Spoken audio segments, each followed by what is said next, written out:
artifacts yet. Are both of y'all ready to do a little bit of artifact digging? I think we're both distracted by things. Well, that's fine. I want to take us up there I'm anyway. ready to do artifact digging. Yay!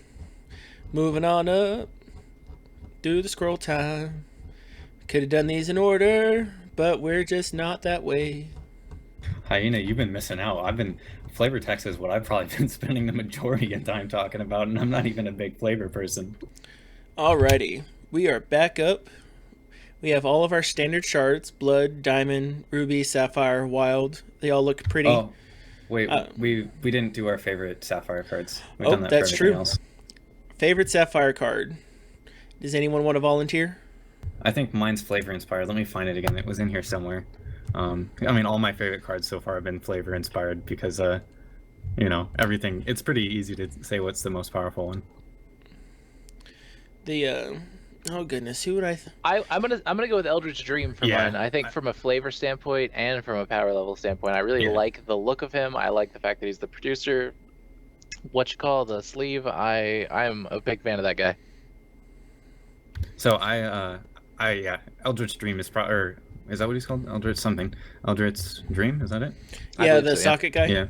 Yeah, Eldritch Dream. Yeah, he's definitely up there for power level. I think Ancestors Chosen is definitely really high on my list too. I love Ancestors Chosen. It just makes me want to build a whole bunch of different decks. Like it's kind of just anytime I'm building Sapphire, I want to find a way to fit it in there because it's a card I really like.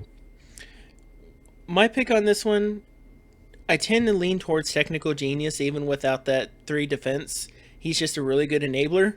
But now that I've seen Storm Colossus, I really like that Storm Colossus.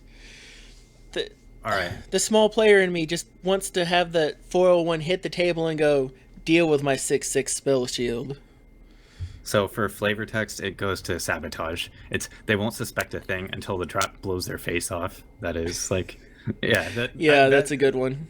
That hits me in the right spot. Yeah, that's good. All right, so back up to the very, very tip top of the document where everyone's read and we're the last ones to talk about.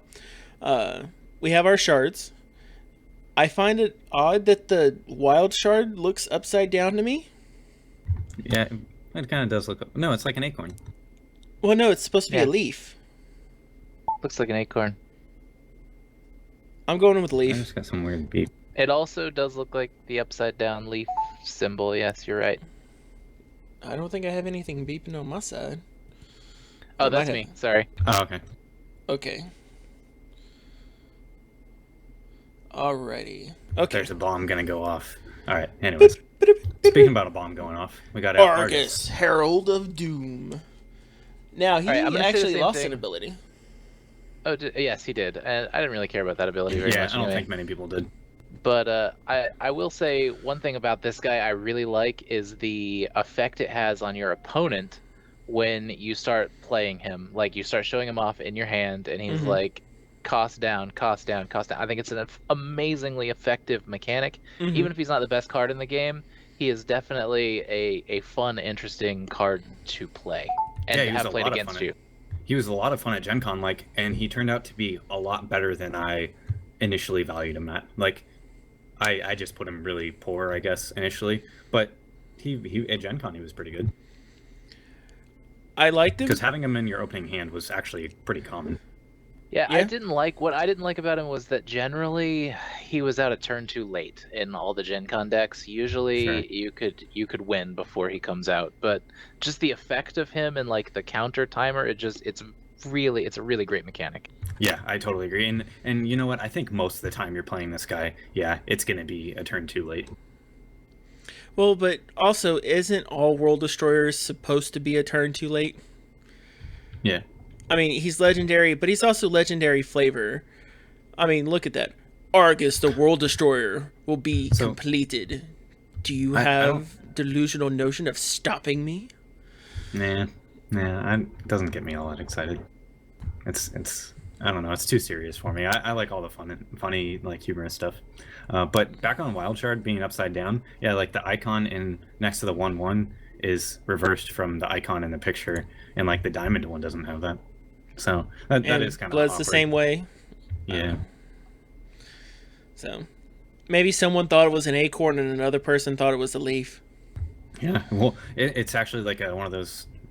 I was going to say ink blot test kind of things. Like, what do you see? I'll grant that. Yeah. All right. So what do we got? Assault bot. I mean, unfortunately, I think Mukog's right. I hate it when that happens, but if you look at the leaf symbol next to the thing, it's obviously a leaf, and if you look at it on the card, it is obviously an upside down version of that. So that's kind of disconcerting. Yeah, I feel like they should fix that. Luckily, it's something that's pretty easy to fix. Just flip it around. All right, so what do we got? Assault bot. All right, assault bot 4 for 4/2 robot. The only thing that's really cool about this guy is that he is a robot. And he's better than Sorrow. Yeah, and he's a robot. I mean, he dies to burn. He dies to heat wave. A lot of robots seem to die to heat wave actually, but yeah, he's a robot and he's vanilla. I like him better than I like Axbot, but that's only because they cost the same. You got Axbot right next to him, a 4 for 2/2, but when Axbot dies, he gives a target troop you control the +2. He leaves his axe behind on the field for another robot to pick up. Yeah, so yeah, Axbot, I like that he leaves his axe behind. He could give his axe to the Headless Executioner or something like that. Now the bad side is that so many of the playable robots right now have the 2 health, and I'm still on my heat wave kick. If it mass kills the heat wave, then oh look, all my stuff died. Where am I going to give my +2 to now? So we got bottled vitae. Is that how you say it? Yeah, bottled vitae. Yeah. Mm-hmm. It's like the reverse of Goblin Cooking Bot, basically. But it's expensive. Yeah. You have to pay 3 to put it in. So it's, to get it the turn you put it in, pay 4. So for this to be good, you have to be able to pull it back out of your graveyard. Like, if you can keep playing this, yeah, it's not too bad. Well, no, this one costs 3. If it cost 1, it would have been awesome. Yeah. If it cost 1, it would be pretty nice, like being able to get it back with that welding bot. But it costing 3 hurts a little bit. Like, I still like the idea of getting it back, but yeah. All right. Yeah. So next. That one's really hard to pull shenanigans on. Chaos Key. We've talked about this one a little bit already. Yeah. I'm not as excited about this card as some others are. That's just really the way I feel. It's very mediocre for me. Well, and I think it would be a lot more powerful if it didn't void itself. So, I mean, you got one use out of it. I mean, it'd be nicer if it threw itself into the graveyard or if it threw itself back into the deck, but hitting that void can get pretty rough. Nice flavor text, though. Steal my name, Novalius. I mean, I'm saying that here, and somebody's going to troll me and do it, but yeah, I would be. Hey, don't take Mokog. Don't make me call Cryptozoic. I will find them. The Charge Bot. We got I love Charge Bot. When I first started looking at him, and I didn't like him, but when I really started looking at 1 for 1/1, get a charge, I'm like, yeah, charging is nice. Charging works very, very well. What was I gonna say? Yeah, Chargebot, I think, is a card I'm probably valuing higher than a lot of people, and I'm probably misvaluing it. I was like including it as a 1-drop in a lot of aggressive decks, but that was kind of before we had many things spoiled. And like the one thing that does keep me liking this is if you're playing with a champion that puts a Blaze Elemental into play with speed and 3/1, is that you can get that Blaze Elemental out on turn 2 pretty easily. Like, I think that's cool, but then you're only backing it up with a turn 1 charge bot swinging in on turn 2, and then all of a sudden it is a lot less exciting, and you're going to be able to get that Blaze Elemental anyways. Like, the charge only matters if you get an extra champion ability activation than you would have otherwise. It's just a vanilla 1/1. And so yeah, I think it's worse than I was initially saying. Well, I look at this guy, and in an aggressive deck, he's everything that you just said, but when he's late game, I would prefer to have a 1/1 over a resource I don't need anymore. So, you can make arguments about maybe being able to trim resources and the like, but, he enables a good turn 3 play on the aggressive orc, dropping down the kitty, the blaze elemental. But, other than that, he's just a fantastic robot synergy artifact. Yeah. Yeah, if your deck cares about robots, he becomes pretty good. And then we've got Command Tower, an artifact Shinhair enabling card. Yeah, like I was saying, the artifact, or the Shinhair enablers are really important.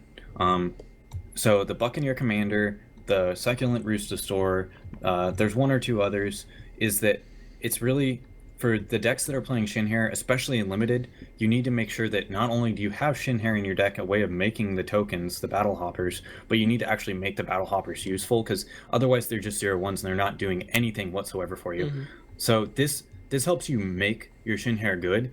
The problem with Command Tower for the Shinhair decks is Command Tower is pretty good in a lot of other decks for Limited, I'm saying. So seeing Command Tower is going to be pretty hard. Like, Bucktooth Commander is only good in the Shinhair decks, but Command Tower, it's good with a Ragebird. It's good with, the aggressive one drop, 2-drop deck. Like, it's good with anything playing evasive creatures. There's a lot of things that make Command Tower good. It's really great with Sniper of Gwaer, which Gwaer was really liking. But yeah, I guess that pretty much sums everything up. One of the things, I think Command Tower is going to have a very short window in Constructed, and it's going to be in this first set, and it's going to be because a lot of the aggro decks and a lot of, while we're really ironing out the metagame, are going to try to make a little bit more use out of Command Tower. It may not reach the upper tier of Constructed, but I think it's going to have a very temporary place in this first set. And I think once set 2 comes around, it's going to keep its spot in Limited probably until set 3. Yeah, sure. You're, like, once set 2 rolls around, then it falls into the category of not good enough for Limited, where, like, sure, it might have been playable, but now it's just not that great. I really like the artifacts flavors so far. I'm just going to jump back in since I've been ignoring you guys for a long time. Yeah, we I really noticed. like the artifact flavor of generic random effects that are not as well costed as a specific effect in a shard, but you can just throw into any deck, just sort of as a little bit of crunch. I heard Function saying he overvalued the charge bot. I agree, actually. I really like the charge bot. I think it's a great card. Command Tower I also think has potential in several decks. But now that takes us over to Construction Plans, War Hulk. I like to see another Construction Plans card. That Inspiration Engine isn't the only one, and it's cool that this is at the common slot, so people are going to be able to play with it in draft, and they'll see it often. It's 2 costs, so I think the War Hulk is something like a 5/5 maybe, or a 5/3 crush. I can scroll down and see it. Yeah, take a look at artwork. I like the artwork a lot. I think it's really cool. It brings me back to like Transformer days or something, or Robot Jocks. More than meets the eye. The War Hulk. It looks like it's taking on that aspect that Inspiration Engine did, and being able to tap dwarves and robots, and it looks like they've made all their artifact creatures robots so far. But being able to take advantage of those to populate, because when we get a little later on, some of those abilities have changed up on other cards. But then we've got Cosmic Totem, 1 cost, void it, shuffle a champion's graveyard into a champion's deck. This may not seem great in PvP. This is a required card in raiding PvE. It may very well be. I don't know that I feel that way, but it could definitely shake out that way. I could see how that happens. Yeah. So if it is, I think that's required with some small text. It's required against like 1 deck or 2 decks. It's not like every raiding deck is going to be a mill deck.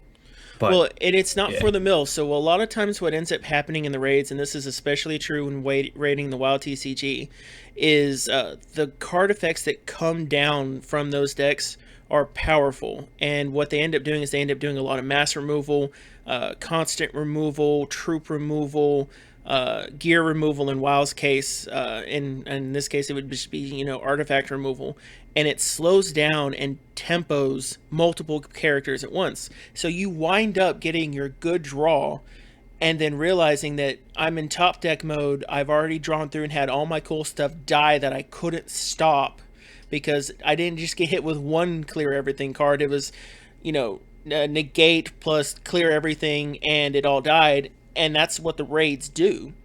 And so you need something, at least 1 to 2 cosmic totem equivalents to just get that back in, get your support deck getting everyone drawing again or getting itself drawing again and boosting people to give them time.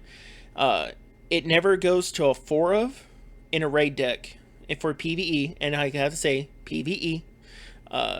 But 1 to 2 has been a staple in every constructed PvE deck so far. And for WoW TCG. Yeah, for WoW TCG. And it's just because any deck that hasn't run them, anytime the raid goes long, they lose. Because that's good to know. Yeah. And it's just one of the things I bring a lot of experience from is that side of it. So I look it through that lens. I personally am hoping that the PvE meta moves away from 60 card decks and makes this less required, like plays with slightly larger decks to deal with more problems, especially the early ones, because I feel like we're going to be running up into a lot of challenges that we just can't expect, and we're going to lose a lot of time, those of us that are trying to go for like world first raids and stuff like that, having to restart every time and rebuild a deck based on this new challenge. We just want to fit as much stuff as we can, have some ways to tutor it out of our decks and that sort of thing. So, and a small note on that, you do increase a little bit, but it's not much. The biggest I've been able to find a deck able to run, especially against some of the long multi-boss raids in the WoW TCG, has been 62 to 64 cards. And it's just because you need to draw your early answers, and if you get too many cards in there, you throw off the mathematics of your resource curve. And while dropping resources is easier than in Hex, because you can turn any card in your hand into a resource in the WoW TCG. Sure. Sorry. My patcher is at 82.6%. My only comment really for Cosmic Totem is at Gen Con, I picked up the Pathfinder deck building game, which is great. I don't want to feature another game on the channel, but it's just a board game, and it's really good. I enjoy it a lot. I wish I had more people to play it with me. Game, but this, like a card like this, would be really good in that game where it's kind of like your graveyard is your loss condition. The bigger your graveyard gets, kind of the quicker you lose. So I kind of expect raids in some sense to work almost like that, where this could happen, like you guys are saying. That could honestly happen. Function. Yeah. I mean, there could be a loss condition in a dungeon or a raid that goes, if you have 20 cards in your graveyard, take 10 damage a turn. You can only do that once or at most twice, unless you're a giant life gain deck. Here you go. And this goes straight for what Gwaer was talking about. This would be a great raid one. Is just part of the boss's mechanic is that every turn you double the size of your graveyard. So you mill that many cards every turn. Oh, that would be rough. Oh wow. Yeah, that would be pretty cool, huh? And it would not, goodness. If it started on turn 1, you would die very, very quickly. But it would, or you could build a 300 card deck, which right. I mean, the potential to build a 300 card deck, Battle of Wits is an awesome card. I love that one. But that makes things interesting to me. It attacks card games from a different angle than most other ones, and I like that kind of stuff where it just makes you build in a different way than you're used to. Well, hopefully we have a Cryptozoic Ninja watching the stream today. Yeah, there you go. So our next one, though, is Dwarven Armory, a 5-cost artifact. Pay 1, tap, target robot gets +1/+1. There are things that I like about this card, but basically, I like the potential that this card had up until you see the cost of everything. And if it was at 5, you shouldn't have to pay to exhaust it. It should just exhaust and give a robot +1/+1. Even if it was 3 cost, I would still say you shouldn't have to pay. So like that's my problem, is it's way overcosted for me. Like I really like this ability mechanically, and just like I think it puts something interesting into the game, but for me it's way too overcosted. Like if it for 5 it should, and if you're paying 1 to exhaust it, it should be like 3 target robots get permanent +1/+1 or something. I agree with Function on that too a bit. The only issue I think is this opens up the potential for a lot of basically fun things. Like you can unexhaust him, and if he didn't have a cost, you could just do that repeatedly, potentially in many ways. So having a cost I think is important, but also I think he's a little bit too high. Yeah, so maybe it's comes into like it costing 5 to play would be too much, but you could keep it. I'm with you there that you could abuse it pretty easily, but I kind of almost even think abusing it isn't necessarily the worst thing. No, I think they costed it to be abused. I think they costed it to have 2 technical genius in play, and to assume that you're going to drop down your dwarven turbine. Sure. And for 2 every turn, give your robots +1/+1. Yeah, I'd like to see a little bit more out of it, but I'm with you guys. All right, and speaking of dwarven turbine, so 1 cost, pay 1, tap, ready another artifact. Nice, standard, lovely. Do we have any combo breaker? I mean, this is the card that made our Eye of Creation contest ridiculous. So yes, most definitely it did.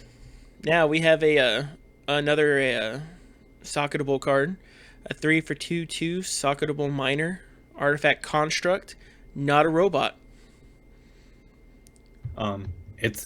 This card is great. Like, I love that this guy is common. Well, actually, that makes him pretty good. I'd be fine with him at uncommon too. But like for draft, this is like when you're out of playables and you really need a card. Sorry, there's a car in the background. When you're looking for that last card, like this is exactly what you want. Like it'll slot into whatever you end up playing, and it's always going to be something you're happy with. It's a 2/2 for 3, but you're getting a socket. And like we were saying, sockets always add a ton of value. If there's nothing that I'm really excited about the pack, like I'm happy first picking this because it's going to leave myself open to see what's getting past me, kind of. I like him. I don't like that he's as burn bait as some of the others, but he's great for a common. Yeah, no, definitely. I think he'll have a really cool extended art though, because you can already kind of see like the edge of a volcan in there. Maybe he'll have some nice flavor on him. Yeah, so I mean, I guess this goes back to the metric of how good is he if you give him the flight gem, and at that point he's the exact same card as that like Phoenix Guard Aeronaut, where he's a 2/2 with flight for 3. So in that regards, I say he is still very, very good, just in the flexibility area. Now our next one is the Eternal Guardian, an 8 for 5/5 flight, but prevent all damage that would be dealt to you and other troops you control. This is the card you're hoping to hit off of Inspiration Engine. Yeah. I mean, total damage prevention, that's really nice, because there's not much give -1/-1 on mass creatures. Yeah, and so in this case, it doesn't prevent damage to itself, but it's got 5 defense, so it's not that big a deal. And really, the only time, like, if you're worried about blocking, you're just going to let them hit you because you're not taking damage anyways. Yep. But it stops all those like damage.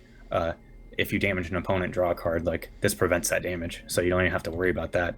So really, the clause is only important if they're trying to burn to the ground him or something like that. Or yeah, rage burn fire to the ground, murder, turn. void. I mean, it forces specific destruction onto him. Yeah. So I like this guy a lot. I think he's pretty much always the card that you want to land off of Inspiration Engine. Would you play him without it? What's that? I'm saying like if you're playing Inspiration Engine, you're hoping you hit this guy. He doesn't need to be in your deck. But he doesn't need to be in your deck. But would you include like a 1 of or 2 of? Oh, in a deck. If I'm, I don't think they would go in the same deck. Like, Inspiration Engine kind of goes in a weird deck, I think, actually. But if you're playing like Technical Genius, yeah, this guy's all right. I have a hard time with the cost of 8. Like, if he's in your opening hand, he's pretty dead. So you're just running him as a 1 or 2 of. I'm not going to rule him out, but I'm just saying it might just be a little too slow. Alrighty. Gwaer, are you still with us, or are you sucked into getting things No, set up? I'm still here. I am listening to you guys and providing input when it's necessary. Well, what do you remember about the experimental Warhulk? I remember that it was pretty good. Yeah, he's all right. He's a 3/4 with Crush, and you can pump him up, give him more attack. So he's pretty decent and limited. You know, I mean, he can fit into any color deck, and he gets. Again, Crush is kind of hard to come by a lot of times. So I mean, a Crush you could put into any deck that's pretty much on cost and can pump. I'm pretty happy with most of the time. Yeah, His flavor I'm really text is having kind of cool. I like him more than Ambershire Instigator. Definitely, Also I that. agree. X equals pulverize. X equals X plus 1. Yeah, there you go. Oh man, Goblin Cooking Pot. So actually, we'll go back to Warhulk for a second. Yeah, sure. So there's Hellhound. Like this is where I was talking with Hellhound. Is I like that it saves some real estate, but it doesn't need to even say this troop gets. It should just say, well, maybe it needs to say that. I don't know how confusing that is to newer people, but as much as I like to save real estate on the card, I think they do need to have the +1/+0 just because it's going to lead to more misplays, especially for new players if they're only doing 1 attack or 1 defense and not the other number on there. Yeah, I think that since it targets itself, in this case, they need to keep with like this troop gets portion of it. Well, it's not targeting itself. Well, I mean, this troop gets, so it's not giving itself like a target, but it is the one getting it. So I don't think you could replace it with like gain +1/+0 in this case. I think that I think that's still a little too magic-y. Yeah, Hellhound just says to this. It just says 2 +1/+0. I think. I don't even think it says this. Well, Hellhound says the Hellhound says this troop gets +1 and it's the axe symbol. No, it doesn't say this troop. Oh, it just says. Yeah. It just says. So that's what I'm saying. Is like Hellhound is definitely worded strangely. Yeah, they need to fix it. Everyone, sign the petition. All they need to do is like it's really not a big deal. It's just something I'm nitpicking about. Is I just like to see everything be consistent as far as templating goes and as far as like card presentation, as far as rule text goes. Like it's important for it to all be consistent. So for new people, it's not confusing. Like I don't see that being confusing, but it is going to lead to just like every once in a while it confuses somebody. So did you suddenly forget the operating or the creative chief of the game is one of those make sure that it's absolutely perfect sort of guys? You're not nitpicking. It's called helping. Yeah. Well, once we have the client, I'm going to submit a bug report about that, or just feedback report about it. So Then, that way people can't say that your bugs aren't bugs. Yeah, I messaged Cammy about it. We kind of came to the same, maybe not agree to disagree, but just like I see where he was going at. But what did you think? Do you think that was a bug? I think that yes. I think that he's taking too firm of a stance on what is and what isn't a bug. I'll say this though, on to his regard, I absolutely love that they are like being very strict about it. Like I hate all the like duplicate posts and stuff on forums. Bug me to no end. It's like just go read a post before you make this unnecessary post. That kind of stuff bugs me so much. So I really appreciate what they're doing. Like him and Stoked are doing an awesome job. Oh Stoked, man, another awesome person from a meeting at Gen Con. I don't think I met Cammy. I don't know if he was there. No, I don't think Cammy was there. But I'm pretty sure we only had the one producer there. The one mod, you mean? I mean, 2 producers. And Stoked, yeah. But I was actually talking about producers. Yeah, we had 2 producers. Because Stoked was a producer, right? No, but no, Cammy he wasn't. Cammy is a producer, yes. Okay. So yeah. Stoked was there, and then I think we only had 2 producers. I think you're right, Typhon and Colin. Right. all right. Goblin Cooking Pot. It's a 1. It's an artifact. Oh wait, there was like a kid there too, wasn't there? Yeah, that was actually the second one. Who was Typhon? I don't know him. Hex Realms. I think he's one of the producers. He's Oh, the okay. one doing house realms. Yeah. Yeah, the kid and Colin were the two I was thinking of. Okay. Okay. They're both very very cool people. I liked them both. I didn't meet the kid. Was he the one who was standing in line the whole time and like somebody was like, oh, that kid just smashed my face in? Maybe. It might have maybe. been. That makes things even more awesome. Sweet. All right. What were we even talking about? Goblin cooking pot. Goblin cooking Because pot. no one wants to talk about Goblin cooking pot. All right, Goblin Cooking Pot. I really like, but I don't like it as a card or something I would ever play. Every time I see it, I kind of see a face in the pot. Like it looks like Yeah. there's two eyeballs, and then there's a red Like a nose, mouth? Yeah. and then there's a mouth with like where the hand is right below that. The two spikes are like the teeth. Yeah, I agree. I like that. I know this was one that was talked about very early, and there was probably a lovely long forum post on it. It does what it does. It's not going to break anything, but It's got Didn't it good used to flavor. have Maybe to one effect day. with the succulent rooster soar? Did it used to have? Yeah, I thought May- it used to have some may- sort of like I think it's- synergy with succulent rooster soar. I think that's an equipment, which is awesome. I really hope Oh, that okay. you're right. Maybe that's I it. must have missed that, or like, but subconsciously, I think there is something there. So it was probably an equipment. That's cool. yeah, because I don't believe they've changed any of the text on cooking pot, and I don't see a synergy with the Rooster Star Yeah. on there. All right. Heavy welding bot, part of the Wordle's combo that he did. Yep, a 6 for 4/5. When the troop enters play, you may put target artifact with cost 1 or less from your graveyard into play. So this is one way that you can attempt to cycle some of your, I guess, if someone destroys your Spectral Lotus, you could get it back too. Recycle your Dwarven Turbines. Reduce, reuse, recycle. All right. So while we're on the Spectral Lotus note, I just want to say, like, I think maybe I was the first person to mention this, but I thought it was interesting that you could steal one of your opponent's Spectral Lotus with Relentless Corruption and then be And a then pop it. scumbag and pop it. Yeah, like that's Yeah. totally scumbag move. Because if you're actually playing Wild West as a serious thing, like say Wild West was like I'll call it Vintage. Say Vintage is a format in it. I and you're think able we to should use call it unlimited. Unlimited. Okay, that's good. So Yeah, works. Unlimited, yeah, is a yeah. There's got to be a good.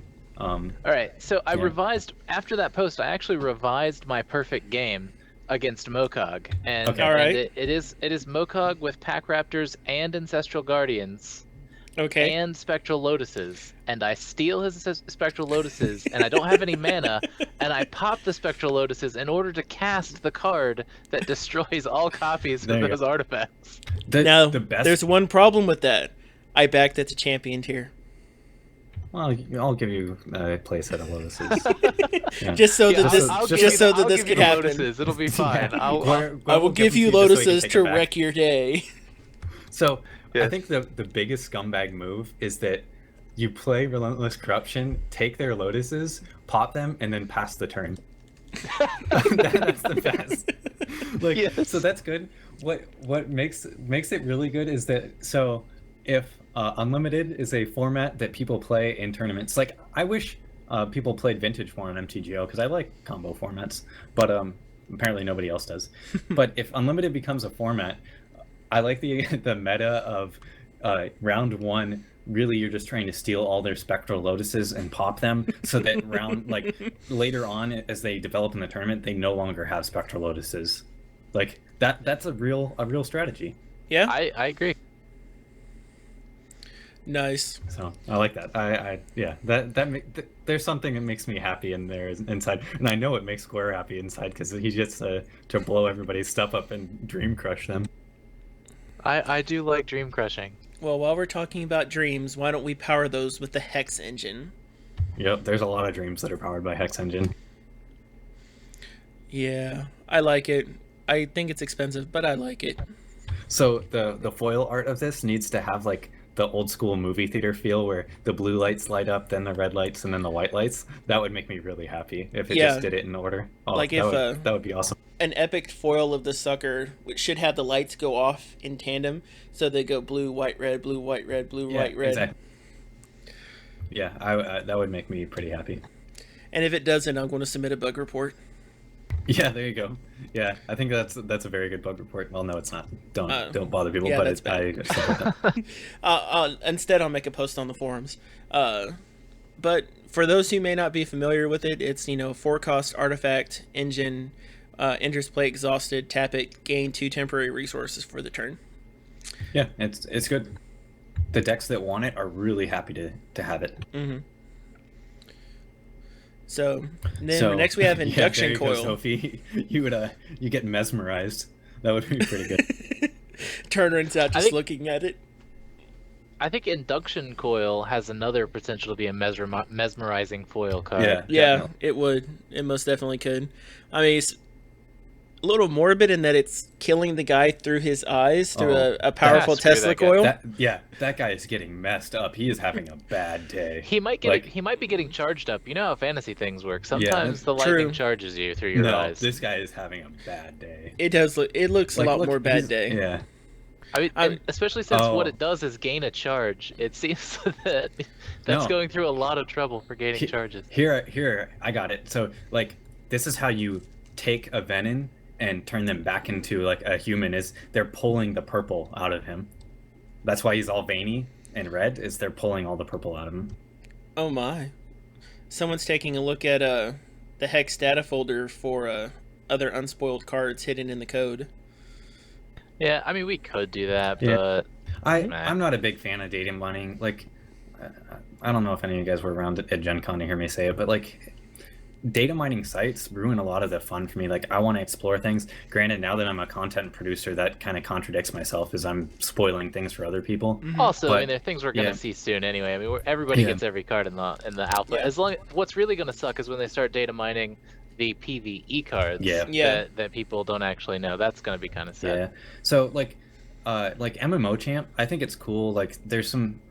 It gets people back into the game and stuff, but for WoW, it kind of ruined a lot of WoW for me. It's I was big on raiding, and then when I'd seen the final reveal on the boss weeks before we got to it, it was, I don't know, that stuff takes away of some of the sense of discovery. I think that's the biggest thing for MMOs for me is all the sense of discovery. That's what draws me for them. That's what I will argue keeps Hex as an MMO, is it still has that sense of epic discovery to it, and Well, and one of the big differences between the style of MMO that WoW is and the style that they appear to be going for with Hex is that our cards themselves don't have bigger, better gear syndrome.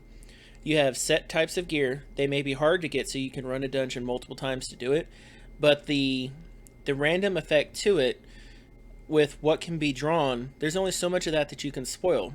So for instance, you can go do a video of the beta for WoW, and you're going to get a pretty set encounter that occurs with very limited variability. But when you do a dungeon reveal on Hex, you may only see a third of the dungeon deck. They can build a dungeon deck that cycles out cards depending on who's playing. Yep. And so what gets revealed and what gets spoiled is very, very different. Sure. Versus that. And you know what? Let's be honest. On a closed beta scenario, when they actually move into released, they can slap an NDA on there, which I honestly recommend for Hex. They probably ought to. What I was gonna say is just to the you don't have to look at it thing is at least in WoW's case is you might not have to look at it, but somebody's gonna ruin it for you. The surprise. I mean, it always ends up happening. Anyway, so what do we got? The portrait is pretty amazing. Induction coil. I'm glad it's rare, because in draft this is not a card I want to see in any packs. I'm oh, there's another induction coil. Thanks, bro. And it's when are you happy to have this? Yeah, I agree. Three cost and an exhaust for gaining a charge. I mean, then again, I'm overvaluing. Yeah, I'm overvaluing charge bot because I really like the early charge bonuses, but it's, I don't know. That's rough. That's a high cost for that. It's a high cost. I think this one's going to get better as they release more champions, and I think it's going to rock face in PvE. I can spoil some secret information for it. No, I guess I shouldn't do that. No, I haven't been able to fully download the client yet. Don't you dare. No. Even more secret information about future sets and how champion stuff works and all that. I don't think that's I'll big keep it a secret. Yeah, I think that people can figure that out themselves. I think I might have been there for that conversation, at least if it took place at the dinner. Anyways, we got an infiltration bot, which is pretty cool. Yeah, it can't be blocked for one. It's a 3/2, but it's got like super evasion. Yeah, I think it's I'd like it if it had one more health for the 5 cost, but it's an artifact. It does what it's supposed to. Yeah, I'm fine with it being 3 since it can go into any deck in limited. You don't want it to be too powerful. Yeah, the fact that it's only 2 is a problem, but this could be a pretty cool card to have like in an Inspired deck, for example. Yeah. Oh, and totally. Something highly inspired and then suddenly can't be blocked. And it definitely curves nicely with Technical Genius. Like playing this on turn 4 is pretty good. Yeah, Technical Genius definitely makes the high-costed artifacts much better. Speaking of Technical Genius making some cards extremely awesome, why don't we flip down to the next one? Are you talking about Ivory Pawn? Tap, gain 1 health. Gain the health. Not talking about Love, Ivory gain Pawn. the Although health. It's got some cool art. Yeah, the art's really nifty on there. Kind of. What's the? I like Ivory Pawn in my imaginary life gain deck. That's good. I like the flavor text is like it's a hey, we're game developers, we make games. Yeah, if you can read it. It's Ivory Pawn was invented by a human mage who loved games and saw them as a means to heal the soul. Like, yeah. That's a little corny, but it's good. I like it. We had a chat question. What do we like? What do we think is better, Bottled Vitae or Ivory Pawn? Ivory Pawn, because you can work it out with the Diamond Paladin who gains whenever you get health. Okay, yeah, I'm with you there. Like, it works well with the Paladin. I'm kind of not a big fan of do nothing life gain cards like this, but at least it is like it's every single turn you're going to gain a life for the rest of the game. So when you're benefiting from when a champion gains life abilities, yeah, it's pretty cool. Well, so far we've seen 1 direct artifact removal, maybe 2, and this is just flat out artifact. It's not a constant. It just sits there, tap, gain a life, tap, gain a life, tap, gain a life. Okay, so to play devil's advocate, like to say this is a good card, I guess also we would say, yeah, like you're saying, in a deck that just cares about how many artifacts you have in play, like Inspiration Engine decks or something, this will help you buy a little time, and it's an artifact itself and does some things. Although Inspiration Engine only taps robots and dwarves, so this doesn't help it, but like in the decks that care about how many artifacts, sure, yeah, it does something. Sure. So I mean, like, just a little further down, we have a guy who cares. So if we're saying which I like more, yeah, that helps it since Bottled Vitae goes away. But I personally would say Bottled Vitae I like more because the chance to recur it and then get some like super value out of it is pretty nice. That Vitae gives you the card is... Yes, Vitae gives you the card. That it gives you the card is really what rivals it. To me, Ivory Pawn, synergy-wise, gets it. And now we can talk about Malfunctioning Warbot. Agreed. I'm very sad about Malfunctioning Warbot because he was my 1-drop in my Ruby aggro deck, and I loved him as a 1-drop. Now he's a 2/2/2 with the same effect, and I don't know. I'm less happy about him, honestly. I agree 100%. Like everything you said. He was agreed. He was better as a 1-drop. They increased it because he's a robot.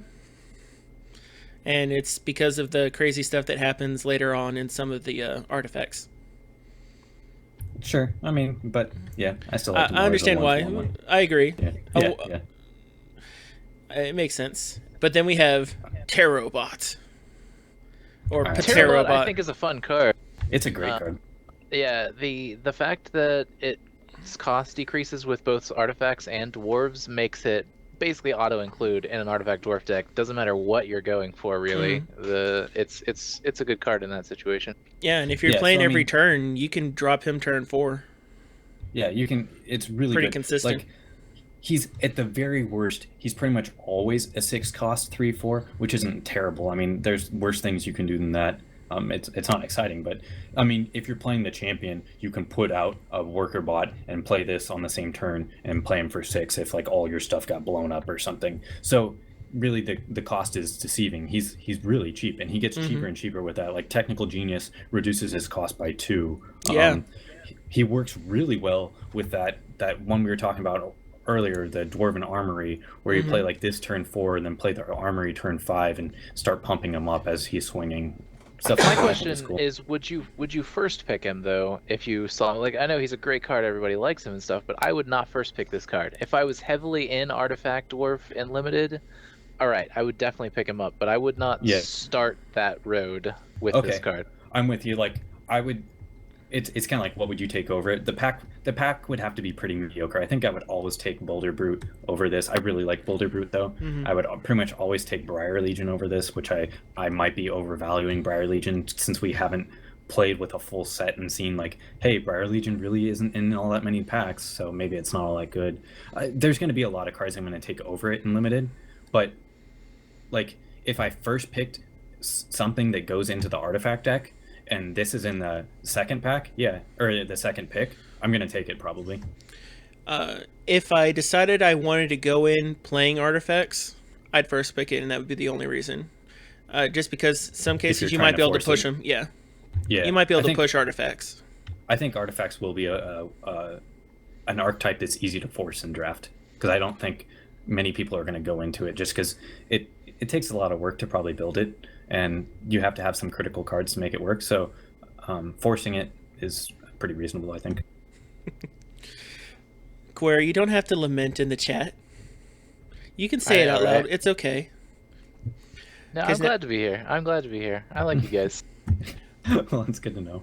Moving on to Sapper's Charge. A lot of people like this one. Also, my Hex Patcher is still at 95.4%. That has a lot to do with it.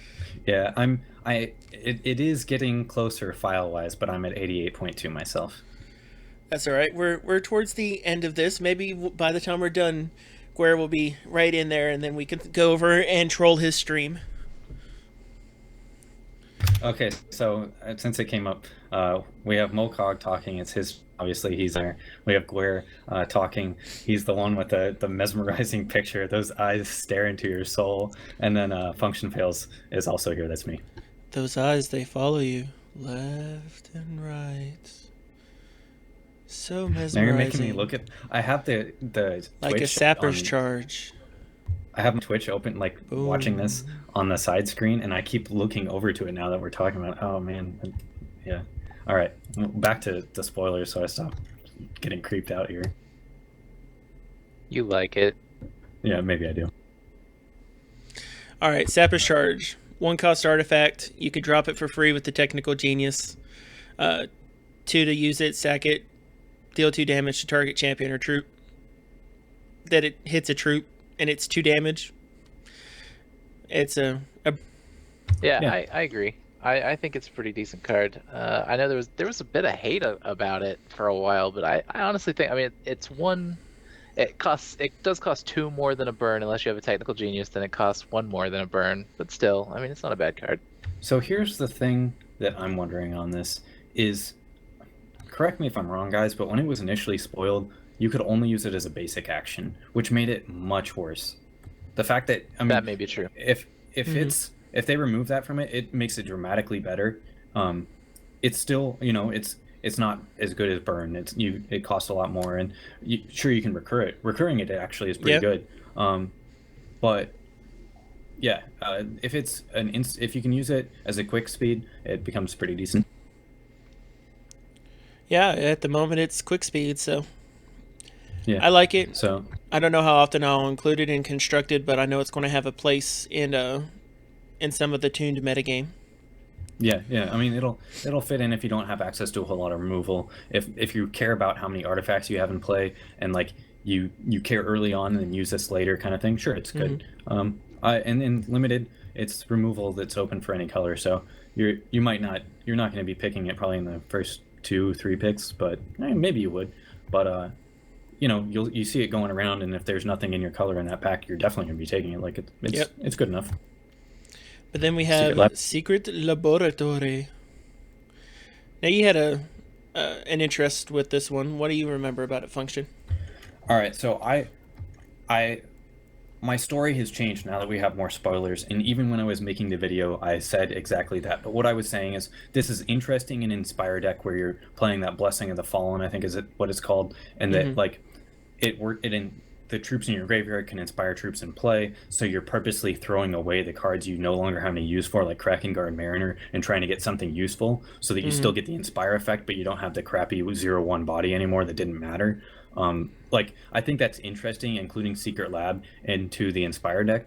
But now that we have access to more cards, I don't think it's quite the same, because you're just going to play another Inspire guy that does something for you probably most of the time. There's still potential there. I still think it's cool, though. Yeah, but and sometimes you just need that acceleration, though, and I think that's where it comes in. Yeah, it's going to help you draw into whatever you want. It's like, I'm not arguing against that at all. Like, what it is good at, it is still good at. I was just talking, like, is that extra value for the Inspire deck, really? Yeah. It looks like it'll have a really good extended art, though. That kind of laboratory setting can have a lot of cool Easter eggs. Yeah. That's very true. Next one is someone that's mentioned in the lore, and that's Slaughtergeared Renegade War Factory. This one is supposedly one of the plot hooks in the PvE at some point. He is the lore was cool on this. I did read it. It was kind of an interesting thing. It said they like put gems on it and it gained a mind of its own and started killing all the dwarves. Yep. Yeah, it's apparently a necrotic. It's the first necrotic artifact factory thing. Kind of like that, yeah. Beast mode. So it's a 6 for 3/6. Pay 3, exhaust another target artifact you control, and transform it into a Warhawk. So you can take your ones, you can turn your Sapper's Charge into a Warhawk, you can turn your Secret Laboratory into a Warhawk, you can turn your Charge Bot into a Warhawk. Yeah, your worker bots I think are going to be the common one. Like, it mobilizes the worker bots. Like, that's one thing we were talking about at Gen Con, and I think Colin even wrote an article about it, is we were saying is it would just be cool to have a way to turn your worker bots into bombs, you know, like you can blow them up to do damage, or all these different, like we were calling it a mobilize effect, I think, is where all of a sudden worker bots are now like their eyes have turned red, you know. Well, in this case for 3, but you know, considering how well you can get some worker bots in, paying 3 to turn one into a Warhawk, paying 3 for that Warhawk is nothing. Nice. Yeah. So I've been very busy, and I haven't been able to like follow along with the PDF. So I've been playing and pausing your video stream, right? And the last time I looked up, your face was paused just like that on the 3 cards that we were talking about, and I had to make a little graphic because it was hilarious. Oh, that's pretty good. All right, let's take a look. Oh, wait, you're playing now? Oh, I'm hella jelly. No, I'm not playing it. I'm still 96.5. I was sucked into it. The All eyes. right, so we got the eyes. What's up next here? All right, so after Slaughtergear, we have Sliver of the Immortal Spear, one of the alternate win condition cards. Yep. That pretty much sums it up. I mean, it is a win con for some deck. Yeah. Oh goodness, I like the flavor of this card. I like. Oh, they removed the life cost thing. I liked that. I thought that was really flavorful. Oh goodness, they made that better then. Yeah, I mean that didn't really make that much of a difference though. I thought it was pretty negligible, whatever that mattered. But that they removed it kind of is a bummer. I liked that. Yeah, because it's creates a Sliver of the Immortal Spear, and then so the idea is if you get 2, drop it down your next draw if you top deck the spear. So because every time you play one and then tap it, because it's an artifact and not a creature, you should be able to tap it when it comes into play, right? Yep. So every time one comes in, you can put one in to replace it, and then generate another one next turn to increase the chances of it. So, you know, there's a chance with a little bit of good draw, maybe using Secret Laboratory, you could create a Sliver of the Immortal Spear deck. Maybe something that utilizes the walls and stuff. Yeah, if you're playing it, you're trying to combo with it. Like, that sums it up for me at least. Now, if what might be funny is if you run it in an artifact deck, just because it's an artifact, it creates more artifacts. But you run it in there to confuse your opponent into thinking you're running an Immortal Spear combo deck. when really you're running like a renegade warbot also you can combo turn deck. them into warbots. Yeah. So there's that. Sliver of the Immortal Spear is now Sliver of the Immortal Warbot. Rawr! Like, I think this is definitely a stretch, but at what point does this become good and limited? Like, at what point do you actually draw all 5? That really means you did nothing for 5 draws. Like, Yeah, at I the end of I the don't day. like the card, honestly. Yeah. I mean, like, basically, if I had Transcended out and I could draw these things over 5 turns, I can still think of better cards that I would rather have. So I yeah, think that's a really important note to make. Is like when you're trying to combo out, like, could you have just drawn something else and won? So yeah, you're right. You know what this really is, though? It's our Exodia. I don't even know what that is. Oh my goodness. You've never... Nah, whatever. I probably just horribly dated myself on my Yu-Gi-Oh knowledge. Whatevs. Surge Mechanism. 3 for an artifact. Engine. Pay 2, tap. Gain a permanent 1 resource. I have to move on to avoid the embarrassment. What do you think of that one? Sorry, we're putting things we're talking in chat. Yeah, totally. Tap, tap, tap, tap, tap, tap, tap. All right, okay. What were we talking about? Surge Mechanism. Yeah, 3 Surge cost Mechanism. To tap, gain. What is that? 1/1. No, gain I 0/1. can't read. 0/1. Okay. I don't know. I don't like it. Yeah, I don't like it very much. My one here is, well, actually, I mean, it's better than Hex Engine, right? I'm trying to think if they changed the cost. I think everything is what it used to be, though. I think it was 3 to play, 2 to activate before 2. I could be wrong. Oh, this is one of the ones I reported for bug. That plus doesn't need to be there. It's not there on any other cards. Although, yeah. Okay, if you were to say the plus did need to be there, then it makes Demolition the most confusing card in the world, because it would either need to say gain minus 1/1, so it's like you're gaining a negative, or we'd see lose a positive. Like the plus needs to be removed, because Demolition then becomes incredibly confusing. But for this card, if it is good, then it becomes good in like some really drawn out late game deck where you're not really, it doesn't matter that you're not doing anything in the early turns, because you're just looking to do something big on like turn 8 anyways, kind of thing. Sure. Yeah, it's that activation cost that really gets it. I mean, it's good that if you somehow decide you wanted to run like an artifact combo deck and you're trying to confuse out, like, I've got a counter in my hand, you don't want to play anything, gain an additional resource before the end of the turn. I can see it having a place in some acceleration, but it still looks like it needs to be something really tuned to be awesome. Yeah, it's. I mean, it's not bad with like counter magic where, it's actually here's another card it's not bad with. So it's not bad with counter magic where you just hold your resources back and then do something. It's also not bad with that demented guy or whatever it was, the demon. Yeah. So like you removed all access you had to getting resources, but maybe you still want to be able to play more than one card a turn, and this will help you do that.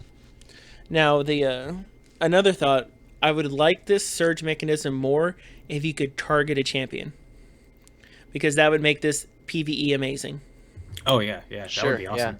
Yeah, no doubt. So I'll go suggest that in the forums. Change surge mechanism to target champion. We might see some PvE cards cards like that though, or equipment too. Yeah, I mean, I imagine a lot more of the PvE cards we haven't seen yet are going to be more oriented towards being able to do things to target champion in that regard. Yeah, I would like to see. I mean, that would be fine. They leave the card like it is, add an equipment, or just see kind of more group hug style cards in the PvE spoilers.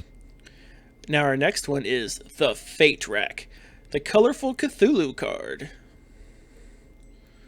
Like, he looks like he's having so much.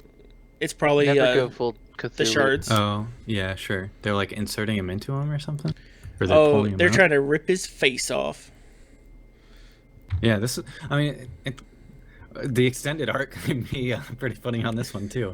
I don't think so. Actually, the extended art is he could have like an alien bursting out of his chest. That would be cool. I don't like the tentacle direction that this is going. No, it looks like it's going to go very hentai very quickly. Yeah. But until then, it's pay 3 to get in a recurring mill mechanic for 2 cards. If you're a mill deck, you might like it. Until then, it's an artifact. And it's still it's a do nothing card for me. But I mean, I think that kind of goes without saying, though. The who knows? Maybe they'll build a toolbox artifact deck that can make better use of it. So let's go on to the next one, because the next page has 3 cards that I'm all excited about. Boom! In fact, it's also the bottom of the artifact. So let's start with Turreted Wall. Since you're so excited, Function, tell us about the wall. Yeah, I like Turreted Wall. So like, I think it's interesting in Hex Set 1, the defensive creatures are definitely weaker than they traditionally are in like Magic or something. You know, you can play that like Wall of Denial, and that one's really strong. But with this, eventually Rage troops are still going to be able to break through the wall. I think that's just interesting. I like that. I love the art on it. I just love everything about this card. I love the flavor, and I think it's actually pretty decent. So in like the Volcanon deck, where you're just, or actually I should say in like a Pillow Fort style deck, where you're not really even doing anything, you're just trying to stop your opponent from killing you. Like this is an interesting card in that deck. I like that it, while being there, it deals the damage to the opposing champion, because it's essentially I'm a 4 for 1/5 that doesn't have to tap until I'm making sure something doesn't kill me. Yeah, and like, I mean, for this to kill your opponent, it has to be active for a long time. Maybe you're applying pressure in other ways, like you're using the malfunctioning warbot or something. But I guess what I'm getting at here is like, yeah, I can't quite complete that thought, but it is interesting with malfunctioning warbot. If you're gaining a bunch of life, like if you randomly do a couple damage to yourself, it doesn't really matter. And that it sits as an artifact, it adds on to the artifact synergy. To me, that works nice. Now, I think Volcanon used to be target artifact creature, which they have streamlined to robot. Yep. So, I mean, that's definitely different. It's definitely worse, like John's saying. And Volcanon was pretty cool before. It could hit for a lot of damage really easy. Like, you could do 12 damage in one turn at the end of your opponent's turn after you just did all your blocking or stopped your opponent from doing whatever they're doing. And then the next turn. So if you did 12 damage to that at the end of your opponent's turn, they were dead on the next one. Yep. So, Volcanon, for those who may not be able to see the text in the text on the stream, 5-cost artifact, tap, exhaust a dwarf or robot you control, deal 3 damage to target champion. With an additional power, exhaust 2 dwarves and/or robots you control to ready this artifact. So that's where your worker bots are going. Your malfunctioning war bots can go into that. You wouldn't want to do things like your War Hulk or anything that could really attack profitably unless they have like a wall of weenies or something. But I like it. I don't know if I like it enough for my personal limited play because I'm a bad drafter until Function gives me some personal lessons. But I know I'll build an artifact deck that'll try to abuse Volcanon. Yeah, in Constructed, it definitely has potential. Even in Limited, I think if you're playing a deck that you're really excited about getting a Tarot bot for, you should add Volcanon too if it comes up. Definitely, I mean, definitely. It's a good card if you have the stuff to power it. Can you imagine Tarot bots operating it? You have one shooting it, another 2 trying to make sure that it gets up and going again, and then they just go fly. No, even better. It's you have one shooting it, and then like it's shooting the Tarot bots out of the cannon. Boom. Yes. All right.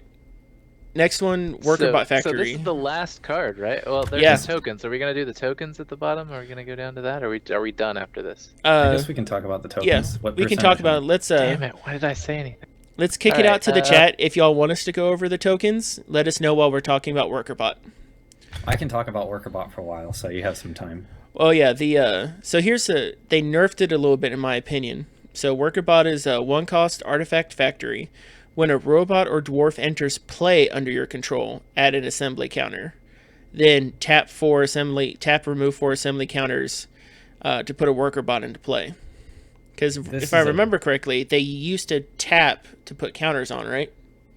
No, it never tapped to put counters on itself. But I think it triggered off of any artifact. It might have just been artifact troops. I can't remember right off the top of my head. But if it triggered off any artifact, I really liked that Worker Bot Factory. The second copy triggered the first one, kind of.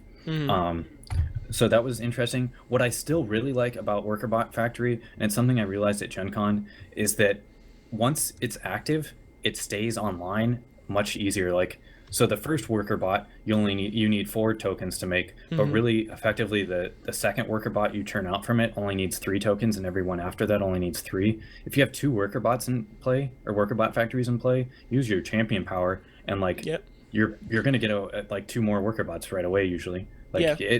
it's very easy for these to make lots of worker bots. So the wording on this used to be when an artifact, troop, or dwarf enters play under your control, add an assembly counter, then tap to remove 4 assembly counters and create a worker bot.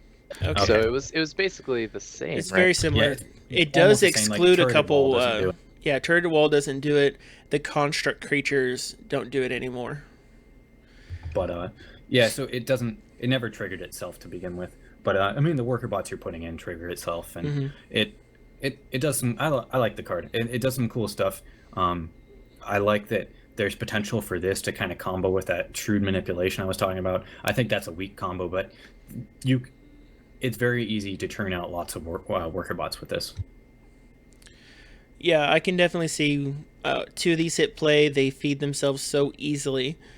So, like, if you have 2 of them hit play, you charge up for your first 2 bots. Each one of them is going to get 2, and then you play another bot. Then each one is going to get 3.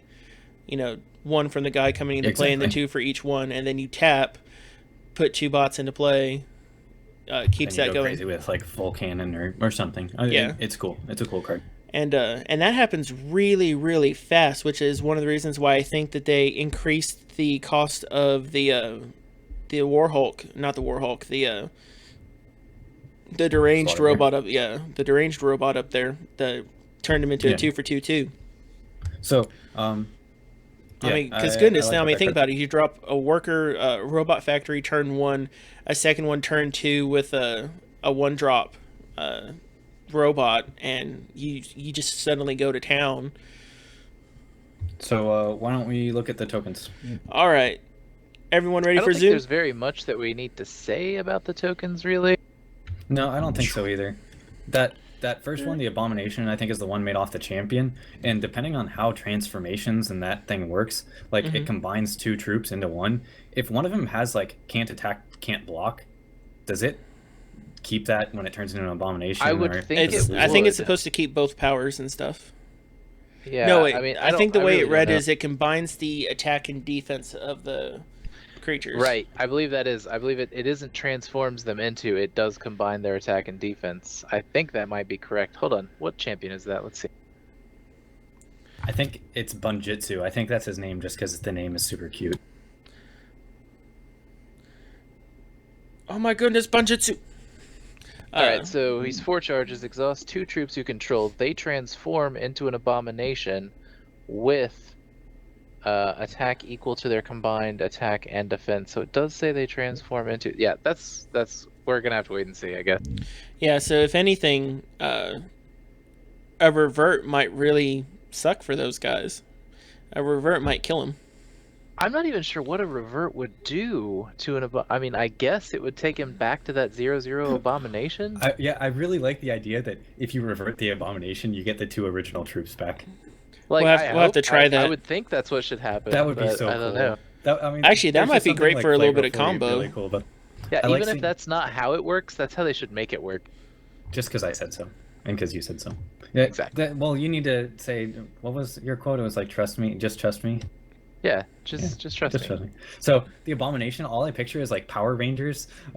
Is they finally form the big robot, and then it gets reverted, and like they all got like slapped in the face back down to whatever they originally were, and they can't do anything. Because like whatever they were back in the day in Power Rangers, it was like there was a cat run, and like none of the robots mattered except that they could turn into the big robot. Speaking of, I won't cool go into any mechanics, Power Rangers lore on y'all. I'll spare Speaking y'all of- that. Well, I mean, you could say Power Rangers, or in Transformers, they were like the Constructicons, and there was even an episode where they got like slapped down, like slapped in the face, dunked on, and turned back into just the Constructicons. I think it was like the first episode that introduced them. But like, I really, really hope they make a Constructicon themed card. Like, there need to be They three should. robots that transform into an awesome robot. I agree. I mean, that should definitely be something they explore in the future for sure. I would even love to see like 5 different things that all transform and they're all a different shard. I would That might I be would love to interesting. see bringing all the shards together, and you were forced to be playing either a deck which has some color fixing, or just a 4-color deck. You know, with I would love for that to eventually be a thing.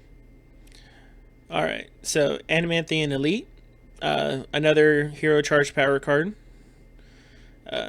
We all love the Ancestral Spectre, the 1 for 2/2 flight. Troop enters play, draw a card.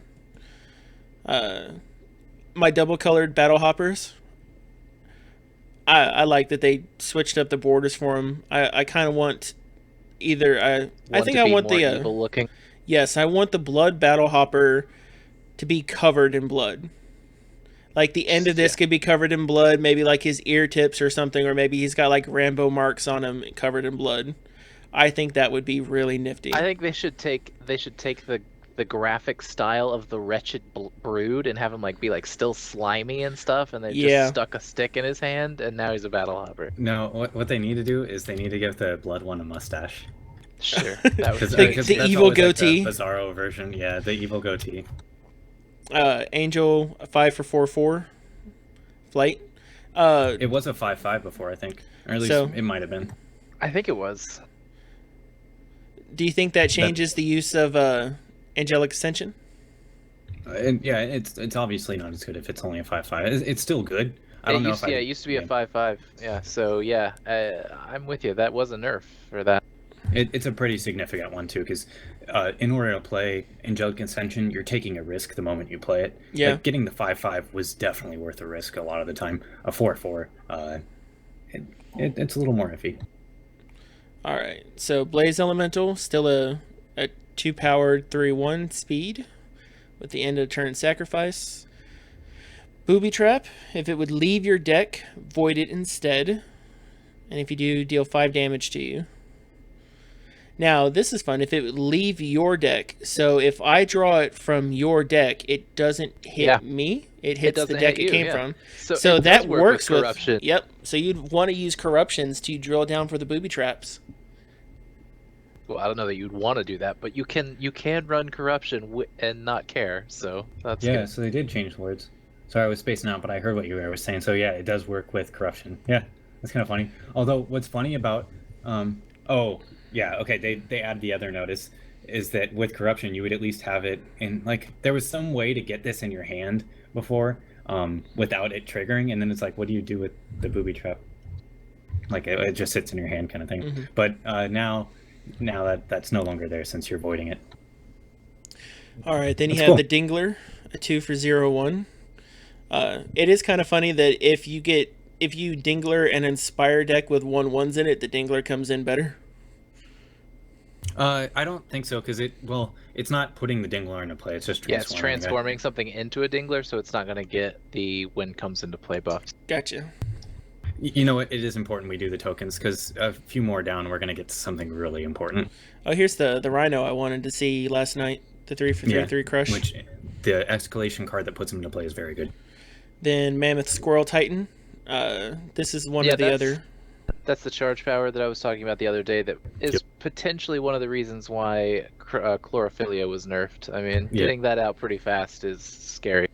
Yeah, it's good. What I like for it is like the deck that's trying to ramp but doesn't have all that many threats. It's just trying to play like a really big 7-drop. Mm-hmm. If they remove all your threats, like this is at least one more that you can get into your deck. It's kind of for free, so it kind of helps you overload their removal, which is important for those decks. Now, what's funny is that the squirrel that's breathing fire helps cull the deer population, but this one is hoarding a stack of nuts. Yeah, I the flavor from him hoarding the stack of nuts is awesome. That squirrel is pissed. I'll take Yeah. his Yeah, nuts. I love this. I'm with you. I love the Squirrel Titans in general. That's Yeah. probably the deck I'm leaning towards in the PvE encounter. But I'm really looking for. We haven't seen very many Techno Yeah. Dinosaurs, so I'm looking forward to those too. That's great. Like I love that when Corey was talking about that, that got me really excited. It needs to have like a slap chop quote for for the flavor text of "You're gonna love my nuts" or whatever it is. You should not have my nuts. Maybe pull Um, a quote from the Foamy the Squirrel Flash videos. So inspiration engine, there's that like reversion or whatever, which is the biggest like scumbag move of the century. Yeah. Yeah. Oh well. But Let's move on to the inspiration next engine's set. awesome. Yeah, we'll do the next set. Rock Elemental. So whereas that one champion is good, I don't see why you would want to play the champion that puts the rock elemental into play. Which champion puts the Rock Elemental So into play? you look at the top 10 cards of your deck. It's like it's a red guy, Tutsock or something like that. You look at the top 10 cards of your deck, and for every resource that you see there, you give him the rock elemental +1/+1. So like you see 8 resources, and he becomes an 8/8. But like, when are you excited about the next top 8? Like 8 cards you draw are all resources. You're like, oh well, I lost the game, but at least I got this dumb rock elemental. Yeah, I think that this has amazing synergy with that Demented Goblin. Yeah, there you go. Yep. All right, so the Silver Talon Senators, the bird, at 2 for 1/1. They Gets- missed so hard on this. It needs a top hat. It needs a monocle. I agree. Well, you know what? Maybe I'll make that happen. Just post a picture of it up. So if someone beats me to it, he needs a top hat. It needs to be appropriately sized with an appropriate monocle, and Man, then this we'll is send one of it my off to Total Biscuit. Look at the flavor text. Like, this card is amazing. The Owls of the Silver Talon have a complex bureaucracy. They keep their internal hierarchy secret, even from their human associates. Like, it So they turns are out senators. the worst villains of the entire Hex lore are actually just owls. Like, Owls. Nice. I was actually gonna write a article about crab people as like a card design, and that they were gonna be like the super duper villains as crab people were. But no, it turns out they're ardent, so maybe the owls are the good ones and the crab people are like the bad ones. And they're the ones all behind the scenes. And all the owls are magical. Yeah. In fact, there's a children's novel series built off that. I wish Spider there Spawn. wasn't. I want the owls to just be like evil and demonic, and like they do things that are totally socially unacceptable. Well, they're owls. Why would they be accepted in our society? What you got against owls, Function? Yeah, but then we also just say, oh, they're just owls. Yeah. You can't really blame them. All right, so Spider Spawn. No flavor text on this guy. Didn't he used to be a 2/2 or a 2/3? I don't remember him being a 2/1. I think he's always been a 2/1. You're thinking the guy who puts him into play is a 3/2. Okay. Vampire. It's got flying. It's got That's boobs. cool. It does. Up, boobs, OP. Yeah. Boobs. We gotta get our viewer count back up to 30. So Most Yeah, definitely. no, it was over 30 at one point. That's we had like 32, 33. That was kind of nice. Well, more of our producers are getting into the client, so.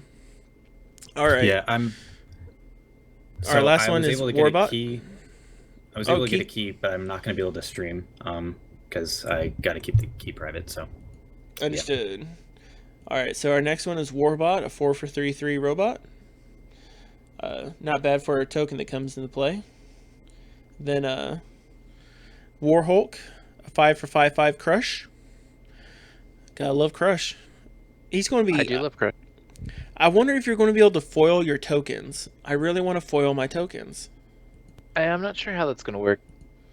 I Maybe really if you do. foil I the want cards foil that tokens. create them, then you'll get foil tokens out of them. I don't know. We'll see. yeah, that'll be definitely a very cool foil. All right, and I think we have 2 more. We have it's the worker bot. Yeah, I want all of him foil too. Yeah. And then zombie, a 3 for 2/2, but when it dies, void it. I wonder if they were really worried about recursion with this token. No, they just wanted to go with the flavor. I think. Yeah, Like I a agree. zombie, when a zombie dies, it's dead for good. Headshots. I honestly like that. I think it's good player. I don't actually know all of the cards that create zombies. Is it just Zombie Plague? Is that all that we're gonna be getting with that? There's going to be more. There's like a bunch of PvE cards like Infected Zombie or something like that. Yeah, Although some that of the one might PvEs create do. another infected one. But they said like there's going to be some cool zombie cards. So yeah. Oh man, Hex of the Dead. And people say zombies are overplayed. Zombies are never overplayed. I love zombies. I will never get sick of zombies. Vampires are overplayed. Zombies, as so long as zombies are always done right, I can watch a zombie movie all day long. You know But what? that wraps it up. That brings us to the end. Oh my goodness. And my client just finished Haha! just now. Double success. All right. Well, I want to thank everyone for keeping along with us. If y'all really enjoyed this, pester Gwaer and Function to join up with me more often, and we could do crazy stuff together. Oh, how crazy! I don't know what you got in mind. What you got? Now you're in mind? married. Oh, well, that is true. Nothing super bad. Maybe Since this is why don't we my pull off a phone, heist? Yes. Oh, we could do a heist. I'm for heisting. Let's pull off a heist. Now, be sure you go visit Function's channel, www.youtube.com/Funktionfails. You have anywhere you want to send people, Gwaer? You want to send them to Clan Blackblade? You want to send them to your Twitter or anything like that? Clan Blackblade does have a guest program now, clanblackblade.com/guest. You can come and hang out with us. Also, I have a Twitch stream that I will be doing very shortly, twitch.tv/Gwaer, Gwaer. Link You it. can see some alpha play there. Yeah. Okay. Link it, All right. because after I take a small break, I need something to go do while I download my client. So I will probably not be streaming till tomorrow night. I will be playing, but I won't be streaming. But you might be able to catch me playing with Gwaer or something. And while I wait patiently for y'all, I will get these. For those that want to keep up with these, or if you know some people who would have watched but may have missed the streams because they're working, or like normal people, these are archived and I'm getting them up on YouTube. And then after I get things figured out, I will get them edited and then put and replaced on YouTube. So they're going to be going up with pretty much raw over the next couple days. And most of the data files from last night are ready to post, and I'll be posting those up over time. So everyone can watch. Whether you like Twitch or YouTube, they will be there. Well, I'm not going to keep them from getting in and enjoying the alpha. If anyone has a question or two, ask it now. Forever hold your peace until the next stream. I'll give you a minute. And then I have to release Gwaer because his eyes are looking at me. Don't even be like that. Don't even be like that. You love my picture. Don't even pretend like you don't. Yeah. They're looking at me. This is some sort of reverse psychology nonsense. Actually, you know what it is? It's like everybody who came onto the channel, they couldn't leave because the face. They just stayed. It's that That's swirly, why our numbers stayed so steady. It's that swirling circle with like the black and white lines that just mesmerizes people. It keeps them coming. You need to come. Yeah, you need to like make that into a GIF. Oh man! There you go. As soon as I figure out how to make GIFs, I'll make that work. Yeah, thanks for watching though, guys. Whoever and chatting with us and keeping us company. That was a lot of fun. Yes, thanks for watching. We've done all the good outro stuff. I'll probably edit this at another point. And I need to remember how to spell thanks correctly. Y'all have anything before we cut out? No, I'm good. That was a lot of fun. Yeah, I had a great time, guys. Thanks for the invite. All right, y'all have a fantastic day. This is Mocog. This is Hex Hunter. I need an outro. But again, thanks for watching. I'm Mocog. This is Hex Hunter, and we are on the cusp of alpha. The cusp.